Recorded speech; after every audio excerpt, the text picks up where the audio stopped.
Hey there everyone, I'm Don, Professor Goway, and welcome to the GowayPro Travel Tale Podcast. Travel far and travel often.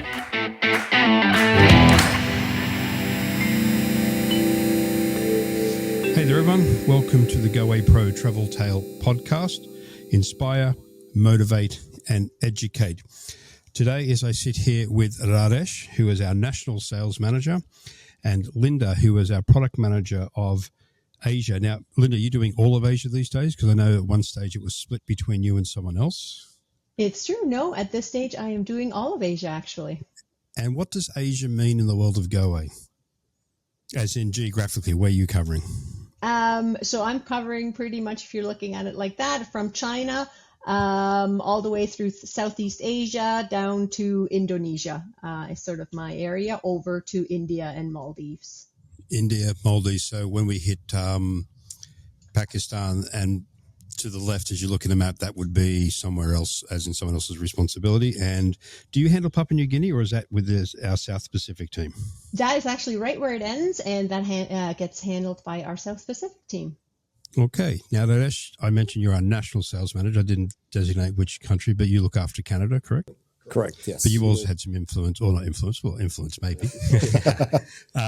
You've had some dealings with our US partners as well, correct? That is correct, yeah. Okay, so I have Radesh here in person with me, sitting in the basement here at Studio Goway, and Linda is sitting at home. Sin kids, we were just chatting. She has the house to herself when she works from home. But we are both, or all three of us are sitting in Toronto under today anyway, some very grey skies, and our thoughts are going towards winter travel, places to get away from the cold or to actually embrace the cold. So let me throw the first one out to Linda. From a personal level, taking aside your commitment and your professional role as our product manager for Asia. Now, two answers. Where would you like to go in the wintertime, or where is a favorite spot in the wintertime for you personally, and where would you consider if you were taking the family? Do you know what? Definitely, one of the great loves of my life is Asia, and so it's no secret why I'm in this role. For me, 100% Southeast Asia would be the place that I would look towards. While I love the beach part, the beach aspect of a vacation, I often look towards a vacation destination that is all-encompassing. It also includes, jungle or mountain or active components, as well, of course, laying on the beach.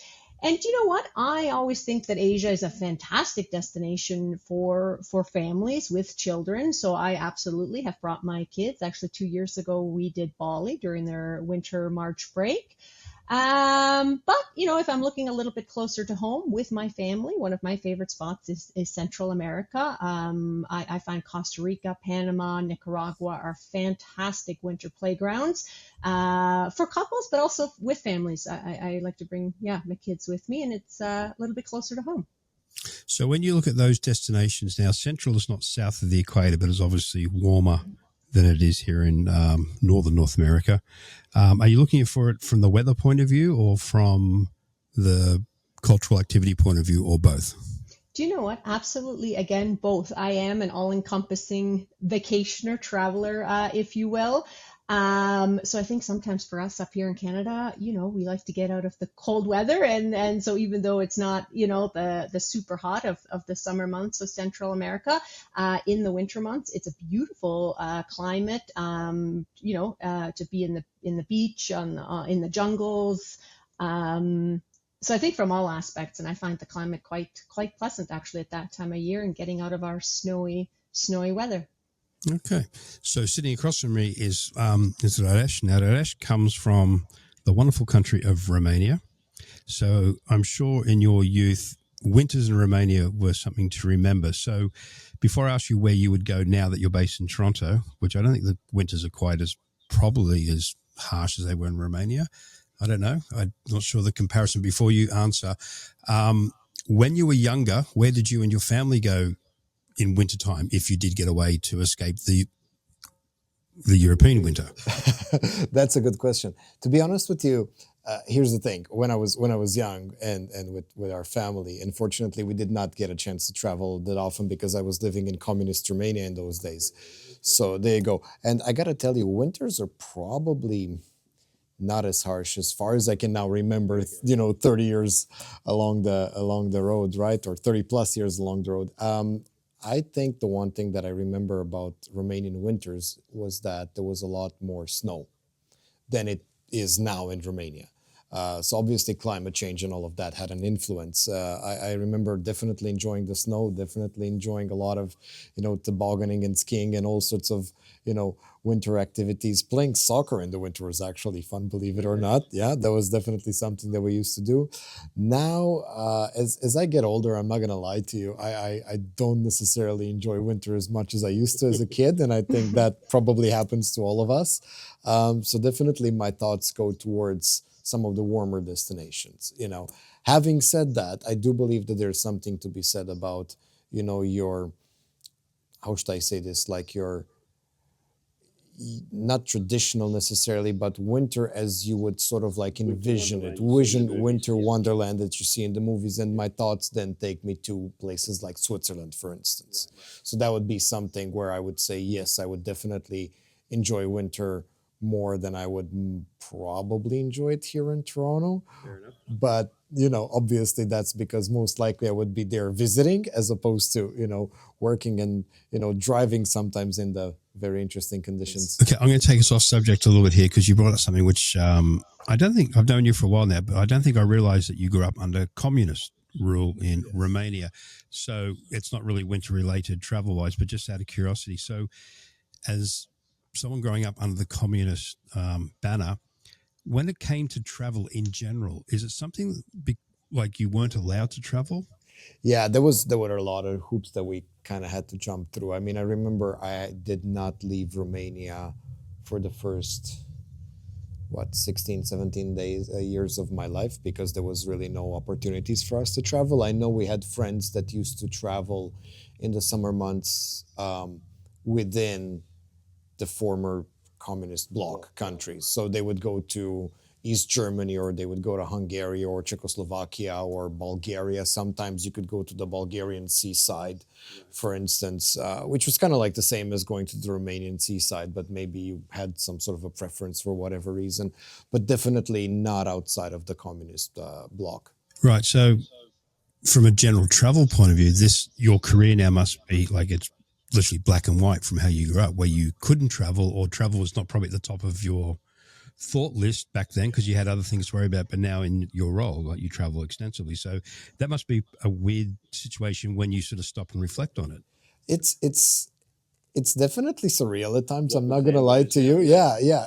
And I keep saying this, and this is, I know we're getting off topic now, but there's certain things that I've sort of seen or places that I've been to now that as a kid I really never could even dream about, and so places like, for instance, the Grand Canyon, that's a perfect example. And it's one of those, and again, I know we're getting off topic, but I keep saying this to everybody. Like the first time I stepped on the south rim of the Grand Canyon and I saw how majestic it was and how massive it was, it just blew me away because it was so much more than I expected it to be. And even though I had seen it in 1,000 movies or maybe like cigarette ads, remember the Marlboro Man days and all of those things, I never really thought that it was going to be such a wow moment for me. And so yes, I still get that every once in a while if I go to a new destination, and I still kind of think how lucky I am to be able to do what I'm doing right now because of where I came from. Yeah, no kidding. And so that's definitely, it's still there. It's still happening. Yeah. Okay. So again, we did get a bit off topic there, but I think that was quite interesting to bring up. And again, just the joys of travel, particularly if you've had a past like Ganesh where travel was not an option really for a lot of people under the communist rule at the time. So now I'm going to answer my own question. For me, definitely, like I'm an Australian, as you can probably tell from my accent, so I don't like winters. I just don't. And yet here he is, like here I am, however many years later, living in Canada. Well, I married a Canadian woman, so there you go. Our sales director, Renee, she is also from Australia, but she loves the winters. In fact, back to your winter wonderland thing, she loves the whole, well, we all enjoy Christmas. I love Christmas as well. And for an Australian particularly, again, back to your point of the winter wonderland, you don't get that in Australia naturally. So the whole sort of real Christmas trees and the snow outside is beautiful without a doubt, but the rest of it, not for me. Renee loves it to death. I think she was off skiing last weekend. They'll be off skiing everywhere else. She loves it all. So for me, I like to get away from the cold, but I'm like you, Linda, as well, in respect to it's not just the weather, it's things to see and do. And I've actually spent time over the years traveling in Greece in wintertime, very different to what it will be in summer. Not as much as open, but a gazillion less people, which is a charm within itself. Then, of course, you have the winter wonderlands, again, to quote Radesh, Iceland, Northern Lights, Finland, Northern Sweden, Norway as well, are all very, very attractive for the wintertime.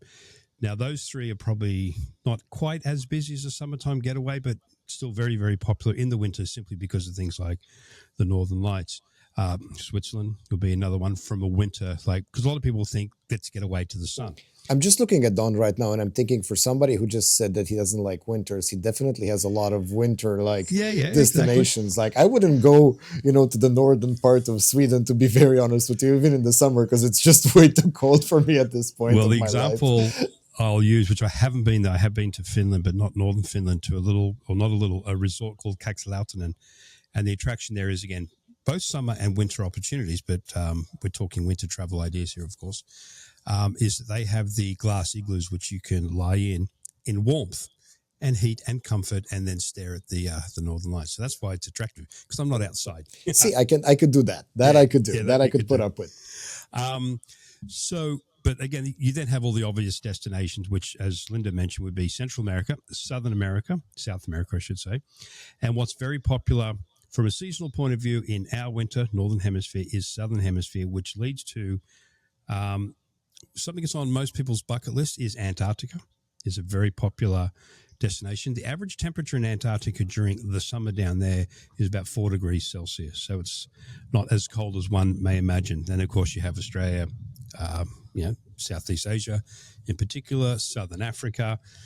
But another thing that may be of interest is destinations in Northern Africa, the Moroccos, Egypts, even Middle East, because in the wintertime, it's still warm, but not the stifling heat that you get. Now, have you been to Dubai or the Middle East, Radesh? No, I have not. Linda? But do you know what? I haven't either, actually. Oh, you haven't? I thought you'd been to one of the Middle East countries. Okay. But I know back in my former life as a travel advisor in Romania, I remember for the winter months, and especially during the Christmas and New Year's sort of season, it was very popular to go to places like Egypt, for instance, because it was, and the Red Sea Riviera, so places like Sharm el-Sheikh and Hurghada, because they were obviously very mild compared to the winters in Romania. So we're talking 25, 26 Celsius as opposed to 50 Celsius in the summer.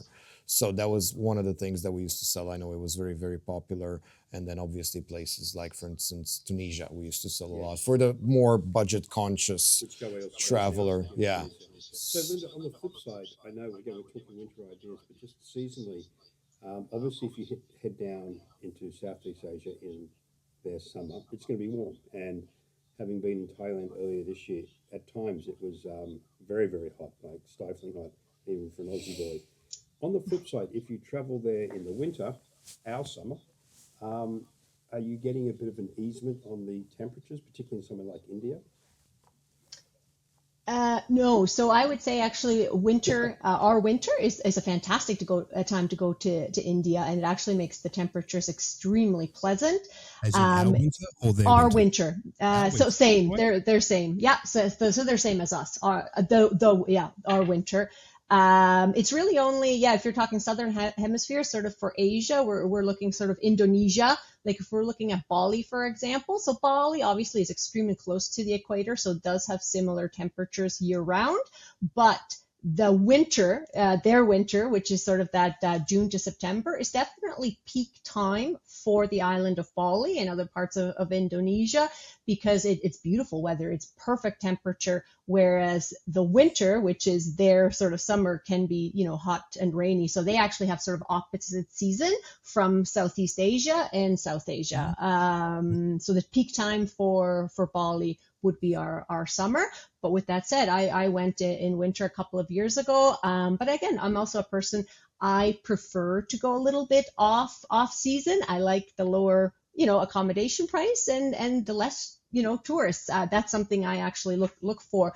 So I think with many destinations, especially, when they are year-round similar temperatures, they're great places to visit year round. But yeah, actually, South Asia, India is a great time in the winter. The temperatures are great. When you get into southern India, beach destinations, the backwaters, beautiful at that time of the year.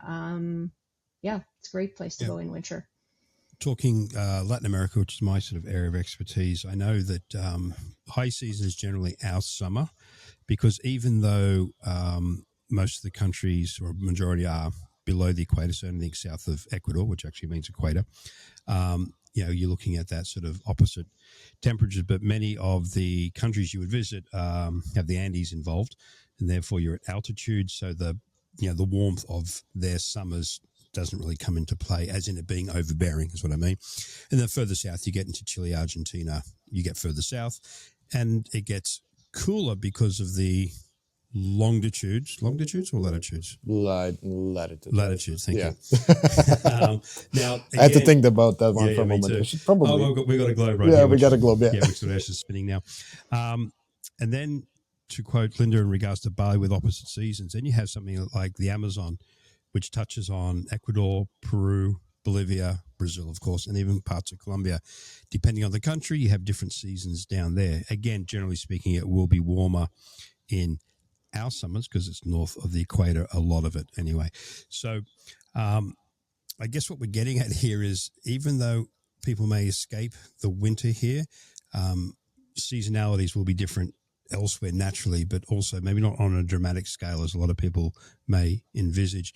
And at the same time, there are also plenty of winter wonderland options as well. So Linda, from the world of Asia, what would be the most popular winter getaway for someone to look at, regardless of their motivation? Do you know what? I mean, what we see definitely the most of, again, people do envision a beach portion of their stay. And so what fits really beautifully into that, of course, Southeast Asia, South Asia, where you can combine other things. Sri Lanka. Sri Lanka is a beautiful winter destination, and the wildlife at that time of year, it's a little bit cooler, is very active. And then a lot of people, 45-minute flight from Sri Lanka over to Maldives. So, kind of combine the best of both worlds. Sri Lanka obviously also has beautiful beaches. Philippines, we do a lot, island hopping. If you're looking sort of maybe something beyond the Caribbean, Philippines is a beautiful island hopping destination. But, not everything is hot. Everybody, kind of thinks sometimes Asia is hot. But of course, we have East Asia, which during the winter, yeah, it's a true winter wonderland as well. If you're looking at Japan, Korea, and then there we're looking, more winter type activities. In Japan, of course, springtime, which is sort of, I guess, late winter there, if you look at it from that point. If we're looking late March, early April, with the cherry blossoms, that is one of the most popular times for travel cherry to blossoms Japan. Are when they're in the springtime or the fall? Springtime, I guess. Springtime, yeah, late March, early April, sort of depends which part of the country you're in. But spring, yeah, it brings on spring in Japan, absolutely. And even though, generally speaking, that would be a shoulder season cheaper, as you just mentioned, the cherry blossoms are famed unto themselves. So therefore, it is, I wouldn't say more expensive, but very, very difficult to get spots for any sort of cherry blossom focused tour. So I guess the advice, I'll preempt you here, is book now, even for the cherry blossoms of next year, correct? Correct. Absolutely. Yeah. Now, if you're looking at cherry blossoms, I would say you're looking at March 2026. I was about to say that actually, Linda. Yeah, for 25, it would be very difficult to find availability at this stage. Yeah. Okay, there you go, a little insider's tip. Okay, Resh. Now, again, prior to Resh working for us here as our national sales manager for Canada, he was heavily involved in the Europe thing. He used to work for Rail Europe, didn't you? That is correct. Right. Okay, so let me throw the question to you. If you're in one of the more sort of well-known areas of Europe, let's say England, France, or whatever. No, flip it around. Where in Europe would you suggest that someone goes to in the wintertime? That's a good question. I honestly believe that Europe is such a diverse sort of destination that at the end of the day, you can go there 50 times and still not do and see everything.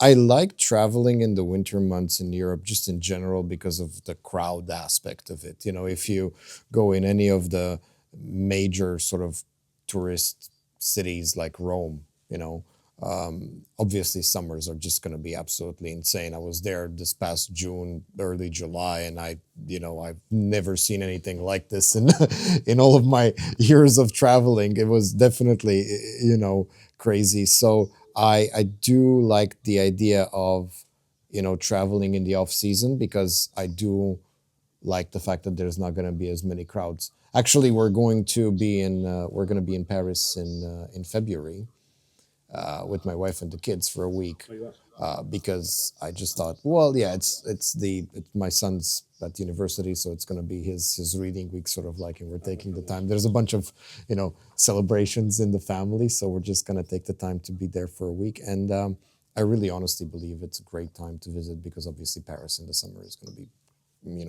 crazy busy as well, especially now post Olympics, when everybody kind of avoided Paris in 2024. You also have the reopening of the Notre Dame after 5 years of being rebuilt. And so there's definitely going to be a lot of things to look forward to in Paris in the summer. So I think, from that perspective, I think traveling in the off season is definitely, great. I also think, if you think about it, there's certain places in Europe where it's still very, very mild. So yes, I know you've spoken about Greece and how difficult it is sometimes to find anything open, especially in the islands, in the winter. But if you go to places like, for instance, Malta or Sicily, we're still looking at very, very mild temperatures. We're still looking at being in mid-teens Celsius, probably in the 60s Fahrenheit, to kind of give an idea to our to our American friends. So I think it's a perfect time to travel. Again, if you want to lay on the beach, that's obviously not going to happen if you're traveling to Europe in the winter. But there's definitely the other aspect of it, which is no lines, being able to do a lot more from that side of things. So I mean, I've been to Paris. I don't even know how many times, and I can't tell you how many times I've thought about going to the Louvre Museum, and then I would just give up because it was just like, yeah, the crowds were just too much.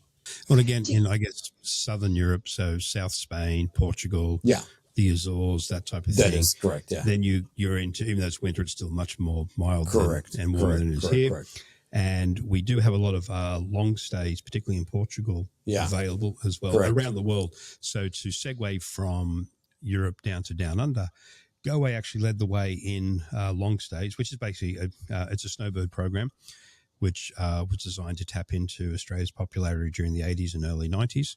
It's still popular, but we were really popular back then. And Goway sort of formulated basically a long stay in a condo or apartments down primarily on the Gold Coast in Australia, Queensland. And we've now extended that to some of the destinations around the world, Portugal being one. We do have opportunities in South America. Buenos Aires is another one where you can look at long stays. So that's another very popular thing to get away from the northern winters. And basically it's an exotic long stay versus Florida or Arizona, where a lot of North Americans will go or have properties. You fly to Australia or Portugal, Buenos Aires, and hang out there for an extended period of time.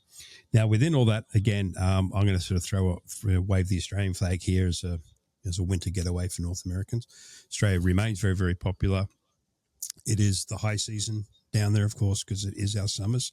So it's more expensive. And I think you'll find too, excuse me, that a lot of the destinations we talk about, excluding the shoulder, your costs will be higher for that destination because you are going, obviously, in their summer times, which are naturally peak. So shoulder seasons are another consideration. But Australia, due to its size, again, you've got so many variations and subclimates and subseasons down there. And with climate change, which you alluded to, with the snow aspect, Romania then to Romania now, I saw my son's actually in Australia at the moment. He told me the other day it was getting up to around 39 to 42 degrees Celsius. What does that translate to in US? In Fahrenheit. Way too that's much. 100 plus. Exactly. Way too hot, basically. Yeah. So again, maybe you look at Australia in their winter because it's too hot now in the summer. But obviously Australia, and more importantly, not more importantly, equally as attractive would be New Zealand, which sits a little bit further south. So if you're looking to escape crazy heat, then New Zealand's another good option. And within Australia, don't forget Tasmania, an amazing little state at the bottom of the country. And due to its geographical location, is much milder, even in the summer times as well. It's on my list. It's on your list? It's on my list. You know, I've never been to Tasmania. You've never been to Tasmania? Never been to Tasmania. Look, you know what? I love fishing, so for me that would be one of the things that I wanted to do. Yeah, because I know of Tasmania as being one of the prime trout fishing destinations. So there you go. It's on my list. It's on my list every day. But it's also very great history from the colonial times and very diverse when it comes to wildlife, flora and fauna, and it's a very tiny little spot. Now, we could not and should not move on, because we haven't really focused on it, would be obviously the African countries in our winter. So really, I think actually, can you tell me we've got Africa right in front of us on the globe. There you go, tell me. What are the countries, so we sort of, Tanzania and Kenya sits on the equator, if I'm reading that correctly. Tanzania is close to the equator. That is correct. Yeah, Kenya. So basically Eastern and Southern Africa. While you can travel any time Here, of the I'll year. do this. Thank you. While you can travel any time of the year, remember too, there are seasonal things there, like you got the migration, which is a year-round event up in East Africa, but different times will give you different viewing opportunities. South Africa is pretty much a year-round destination as well. So really any of the East Africa, Southern African countries would be their high season places to get to. And as we mentioned before, Middle East and Northern Africa would be much milder. Now, I was in Morocco about 3 weeks ago, 4 weeks almost. Wow, time flies. Northern Africa. And even though when we were in the Atlas Mountains, it was for this time of the year, as we were heading into winter, the weather was perfect. Actually, it wasn't overly hot, nor was it too cool. So another good option as well. Shoulder seasons. And Don, actually, just recently we were having a conversation on Africa during winter travel, and it was brought up Botswana during the green season. Even though, it's the rainy, it is so lush and there's so many baby animals are born. People are always looking, what's the best time of the year from a weather climate. But off season, it's up to 40% less expensive for accommodations. And you're just seeing different, migration patterns and animal behavior. And we were just talking about how Botswana is also a great destination in the winter months. Yeah, so there you go. There's another good reason to head down to there in the winter time. And this is the thing, all these countries are so big, they're so diverse in what they offer. From a wildlife point of view, there are things that happen at a certain time of the year. So just ask one of our destination specialists. They can advise you in general on when is the best time to be there based on your interest or, again, budget, as Linda just alluded to in regards to Botswana and the green season. So let me ask you this, Linda. Do you see a difference in requests from our Canadian travel partners and US travel partners on where they look to go to in the wintertime, be it Asia or in general? Do you know what? I mean, of course, all of our Canadian clients during the winter months, no matter which part of the country you're in, even though it's a little bit milder out on the West Coast, we're in winter. We're in proper winter with snow, with cold temperatures. So it's much more usual for our Canadian travelers, to be looking for beach, for warmth, type destinations, where, of course, the U.S., there's such a variation of weather. And in the southern United States, they're not looking to get out of the cold. But still, because it's wintertime, we do still see a peak of people looking for at least a beach element, the warmer climates if we're looking at our Asia destinations. Yeah.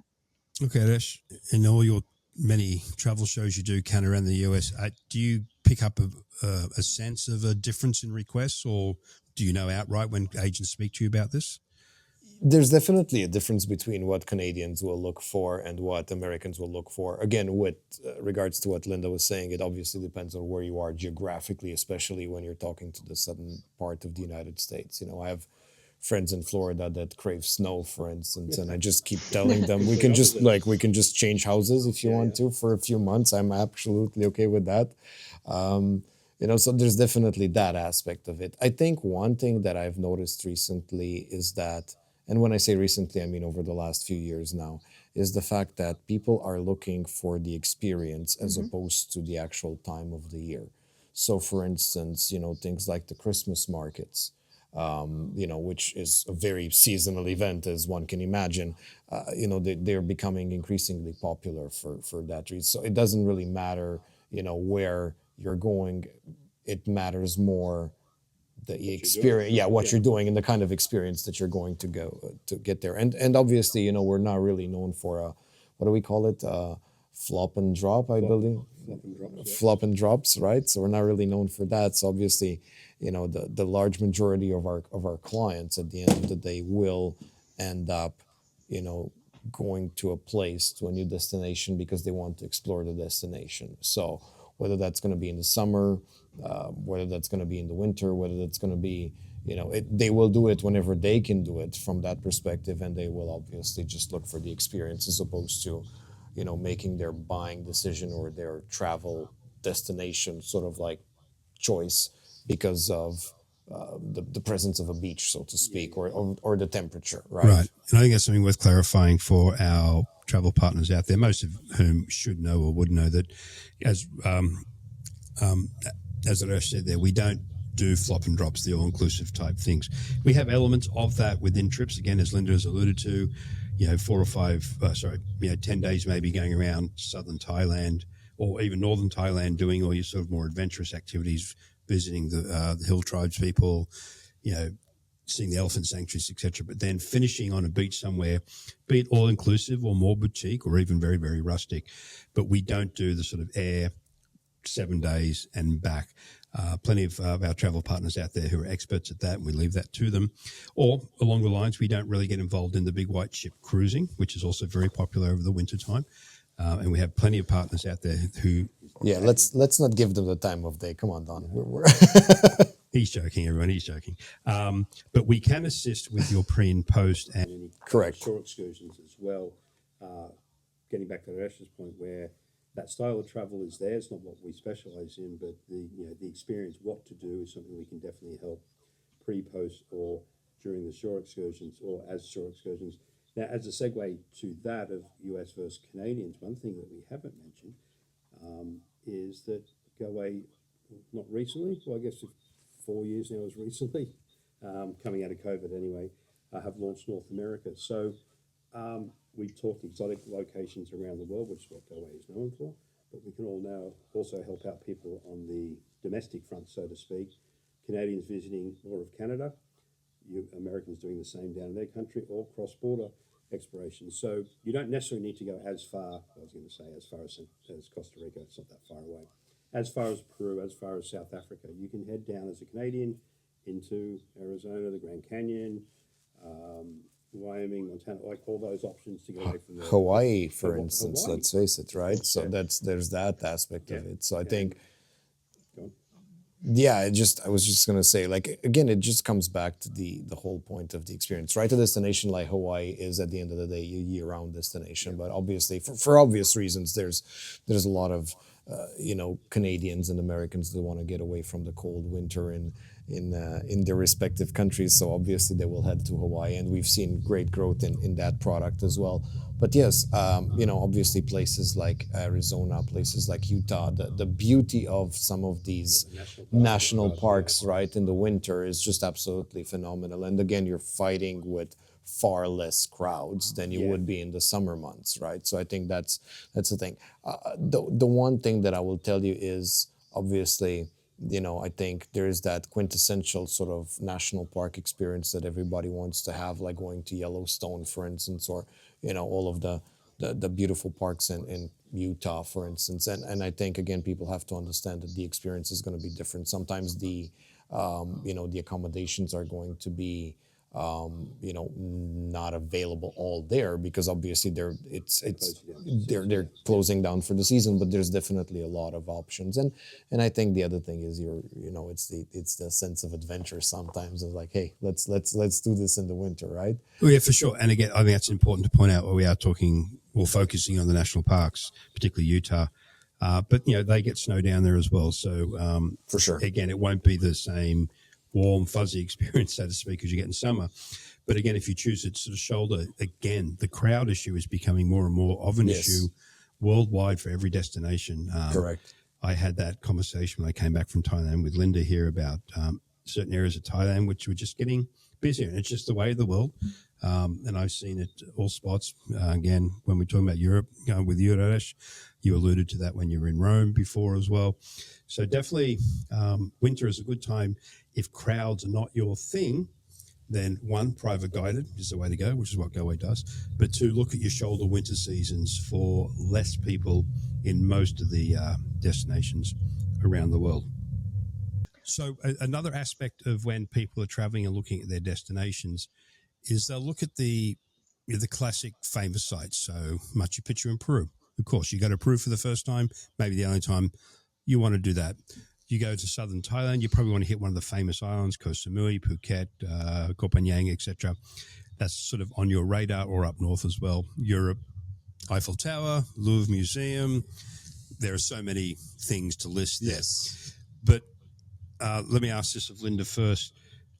Once you've done the classic, because put it this way, let's be honest, it'd be very hard to talk a travel out of not visiting the Louvre when in Paris or not seeing Machu Picchu in Peru. So that'll be part of their, on the assumption this is their first time there. But then you want to push to them, well, not push them, suggest, why not now look at like a lesser known or lesser traveled, touristed island destination? So Linda, in your world, give us some examples of that sort of, I don't want to say second tier because they're not, but just lesser known or lesser visited options that someone could look at. Hidden gems. Hidden gems. There you go. Do you know what? Absolutely. And you know what? They're not second tier. I think it's just some destinations, some cities, some national parks within these countries have just become so popular. Everybody knows them by name. Everybody has seen their friends be on Instagram. And what I always encourage, all of our clients to consider when you are going to, and even if you are going in peak season to Thailand or to Vietnam or to Bali or to Japan, and you are, like you mentioned, you are going to hit some of these main destinations because this might be, your bucket list trip and this you want to go. But I highly encourage you, talk with our destination specialists. Let's get you at least one or two other destinations that are not on the regular tourist map. And I would almost guarantee you will be so happy you did that, because these other destinations, they offer so much, and then often without the crowds, without the high prices, but still showcase the destination beautifully.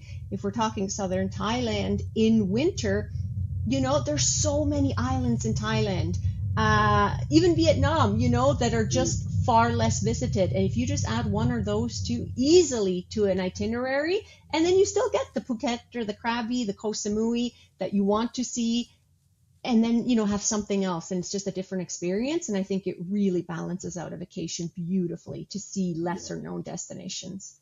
And I'd support that 100%. Talking Latin America, of course, see the big sites. It's a natural. It's what you have to do, should do.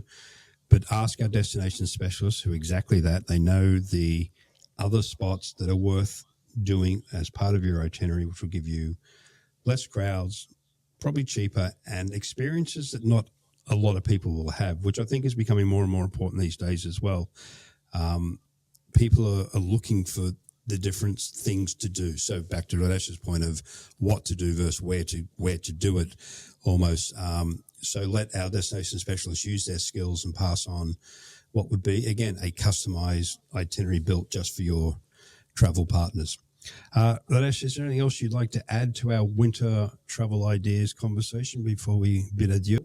You know what? I was just looking at the globe right now, and I was just trying to figure out where else I would want to go. Well, pretty much everywhere. But to be honest with you, that's the other thing. Like, just going back to the idea of the experience versus the actual destination. I think that's been significantly important. Don't move it because I'm going to lose my train of thought here, Don. No, but I was just looking, and I remember, probably about 10 years ago, I had an opportunity to go to Turkey, and yes, it was in the summer, but the idea was that outside of Istanbul, we went to. I had an opportunity to go to Cappadocia, and the landscape. And I remember even now I actually brought a book back about Cappadocia, and the landscape is out of this world with the those they call them fairy chimneys. It's absolutely unbelievable. If you're a fan of Star Wars, you would have seen that in the initial Star Wars movies, because that's where they would have seen it. And it does get snow, for instance, in the winter, but it's such a surreal landscape. And the other thing that I can think of is the fact that they fly hot air balloons 365 days a year, and it is just the most incredible experience. I think you should do it once in a lifetime. You should get in a hot air balloon, and honestly, if you're gonna do it, don't do it at some ferry somewhere in North America or some fair or whatever. You know what I mean? Do it over the Serengeti. Do it over the Serengeti. Do it Over in Cappadocia. Cappadocia. I remember just like it was 5 o'clock in the morning, and there's like about 100 of these hot air balloons that just rise up, and it's just incredible. It is just absolutely mind blowing, the beauty of it. And I've got a friend Who actually runs a winery in the Hunter Valley in New South Wales, Sydney. And I was visiting him, and we got up early one morning because I get up early because I was jet lagged, and he gets up early anyway. And we looked out across the fields of vineyards, which he looks after, and there was same thing, not quite 100, but probably 25 balloons floating up through the mist during that morning tour, because they're generally first thing in the morning due to the winds. So just going back to this globe, I'm looking at it as well, Linda, and I'm someone who prides myself on my geographic knowledge, but I had no idea, and I should have known this. India sits well above the equator. I didn't realize that. it does, yes. There you go. Yeah. There you go. Yeah, so to your point, wintertime in India would be great from a temperature point of view, because I was there years ago as a tour leader in summer, and my God, was it hot. It was, I haven't experienced heat like that anywhere else. I got one more, by the way, Okay. once you're done with India. Yeah, okay, go for it. Your turn. Jordan. Yes. Jordan had an opportunity to go there earlier this year, and obviously it was beautiful, but they were all saying that it does get way too hot. So if that's one of the things that obviously bothers you, and I remember like being at the Dead Sea, 400 meters below sea I level, believe something like that, yep. 50 something Celsius, like might as well stick your head in an oven, because it's the same feeling basically. So it was definitely way too hot. So do that. Go to Petra in the winter time, because it is beautiful. It is, a world-renowned UNESCO World Heritage Site, and it's just going to be that much more enjoyable, because you're not going to have to, to face the and you can go heat. diving in the Red Exactly. Sea from Jordan. Yes. And to wrap things up, I'm going to segue literally to a country, depending on how you look at your globe, to your right. One of Goway's newest destinations, Saudi Arabia. Also wintertime, because even the people who represent it, and we had Vito at our recent Africa Week, who was there talking about Alula, which is a sister site of Petra in Jordan, i.e. the same civilization created it. And the thing that he emphasized as well is that Saudi Arabia can be visited any time of the year, but definitely in their summer, it's warm. It's really warm. So the best time to go would be in winter, and particularly to Alula. And again, a bit of a product push here, or product plug, is doing Jordan and Alula together. It's an easy land border crossing you can do as well. So you could get the best of some ancient civilizations in the Middle East as well. So on that note, we hope you found some little jewels and ideas in our conversation today on ideas for winter travel. When I started this, I thought, we'll focus on a handful of countries, but I think you realize we've pretty much discussed every region, every country. Yeah, you can go pretty much anywhere, Don. Let's face it, right? In wintertime is a must, is a possibility. Of course, some of the most obvious ones would be Central America for the beaches, going back to Linda's point that a lot of our clients are looking for cultural interaction, adventure, activities, but with a bit of warmth and a bit of beach there. So all the obvious, Maldives, Australia, New Zealand, Southeast Asia, Southern Africa, and Central America would be that for your warmth. And then, of course, parts of Europe, definitely, even for some sun, Southern Europe. And If you want to hit the winter wonderlands, Scandinavia would be a really good option as well. So on that note, if you do have any questions about any Shameless plug, you got to do it with Goway, right? Do we do that? I'm just about to do that. Yeah, sorry about that. Sorry, I just jumped the gun here. Yeah. No. So if you have any interest or your clients have any interest in any of the destinations we spoke of today, which is basically the world, give our destination specialists a call.